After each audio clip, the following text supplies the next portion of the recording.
এক বৈশাখে দেখা হয়েছিল তোমার সাথে, পান্তা ইলিশ খেতে খেতে যখন তুমি শুকনো মরিচের ঝাল দাঁতে চেপে কষ্ট পাচ্ছিলে, তোমার চোখ নাক দিয়ে পানি পড়ছিল। আমি দূর থেকে দেখছিলাম তোমাকে, তোমার সেই ঝাল খাওয়া মুখ। অবাক বিস্ময়ে তাকিয়েছিলাম তোমার দিকে। তুমি আমার দিকে তাকাওনি, কারণ তোমার মুখে ঝাল লেগেছে। জিহ্বার ঝালে তুমি ব্যাকুল হয়েছিলে। আমি আমার ব্যাগ থেকে একটা চকলেট বের করে তোমাকে খেতে দিলাম। তুমি চকলেটটা মুখে দিলে, তারপর কোনো রকমে বললে, ধন্যবাদ আপনাকে। আমিও খাচ্ছিলাম পান্তা ইলিশ, চেটে পুটে রসে ভরা পান্তা ইলিশ পানি।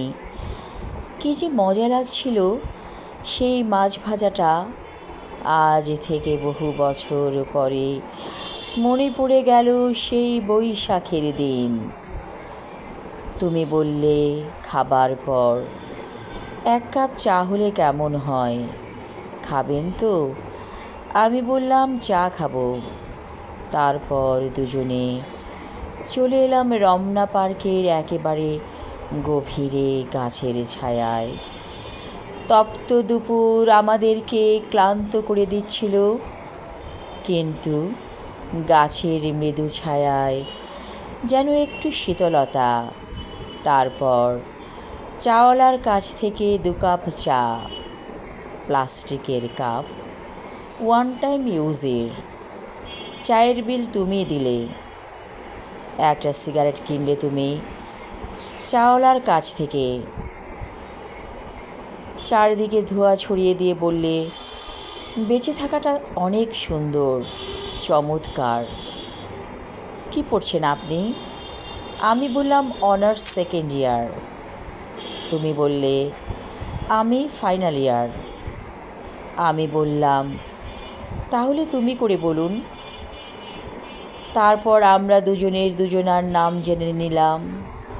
আচমকা সেখানে তোমার বন্ধু এলো, তোমার হাত ধরে নিয়ে গেল। আমার জানা হলো না তোমার ফোন নাম্বার, কোনো ঠিকানা, কোন সাবজেক্টে পড়ো তাও জানা হলো না। আর কোনো দিন দেখা হয়নি তোমার সাথে আমার। কিন্তু জানো, খুব মনে পড়ে তোমাকে। বৈশাখের দিনে দেখা হয়েছিল আমাদের। যখন বসে আসে, একবার হলেও তোমার কথা ভাবি। তুমি কি বেঁচে আছো না মরে গেছো তাও জানি না। আমার ছেলেমেয়েরা বড় হয়েছে, তোমারও ছেলে মেয়ে আছে নিশ্চয়ই। যেখানেই থাকো ভালো থেকো, এই শুভ কামনাই করি তোমার জন্য। আমি আমার লেখা কবিতা বৈশাখে তুমি পড়লাম। ধন্যবাদ।